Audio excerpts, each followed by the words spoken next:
রাজুকের দুর্নীতির কারণে ঢাকা শহরের ৯৭% ভবন তৈরি হচ্ছে আইন অমান্য করে, এমন দাবি আবাসন ব্যবসায়ীদের সংগঠন রিহ্যাবের। বুধবার রাজধানীতে ড্যাব জটিলতার টেকসই নগরায়ণ বিষয়ক আলোচনায় বিশিষ্টজনেরা আরো বলেন, রাজধানীকে বসবাসযোগ্য করতে প্রয়োজন সঠিক পরিকল্পনা। জিয়াদুসর প্রতিবেদন।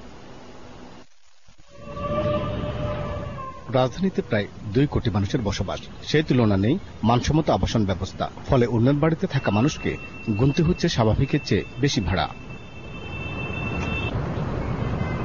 ড্যাব জটিলতা নিয়ে এই আলোচনায় বক্তারা বলেন, ঢাকায় কম বাড়ি তৈরির জন্য দায়ী রাজুকের দুর্নীতি এবং সরকারি প্রতিষ্ঠানগুলোর মাঝে সমন্বয়হীনতা। জনস্বার্থের পরিপন্থী মরণঘাত ড্যাব অবশ্যই স্থগিত এবং বাতিল করে ড্যাবকে সার্বজনীন গণবান্ধবে পরিণত করতে হবে। আমরা আইন করতে পারি, কিন্তু আইন বাস্তবায়ন করার জন্য যে অথরিটি, তাকে সচ্ছল হতে হবে। রাজুকের চৌহুতে যাওয়ার ১ কিলোমিটার আগে থেকে নাকি গাছপালা নাকি টাকা খায়। আবাসন ব্যবসায়ীদের সংগঠন রিহ্যাবের দাবি, পরিকল্পিত নগরায়নের জন্য ২০০৮ সালে ডিটেইলস এরিয়া প্ল্যান বা ড্যাব করা হলেও ২০২২-৩৫ নামে গুটি কয়েক ব্যক্তিকে সুবিধা দিতে ড্যাবের নতুন সংস্করণে কমানো হয় ভবনের উচ্চতা। এতে নির্মাণে তৈরি হয় বৈষম্য। এখন প্রয়োজন ড্যাব সংশোধন করে আগের পর্যায়ে নিয়ে যাওয়া।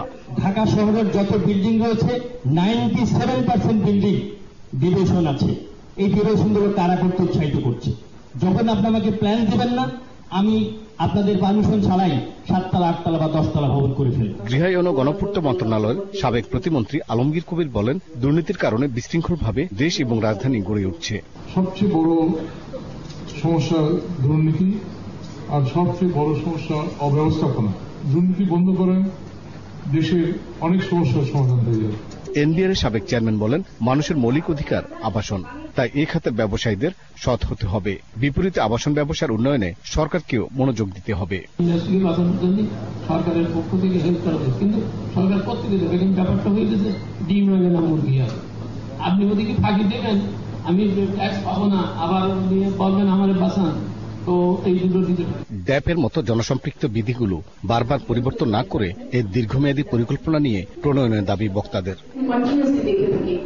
জাহিদুল ইসলাম, ৭১, ঢাকা।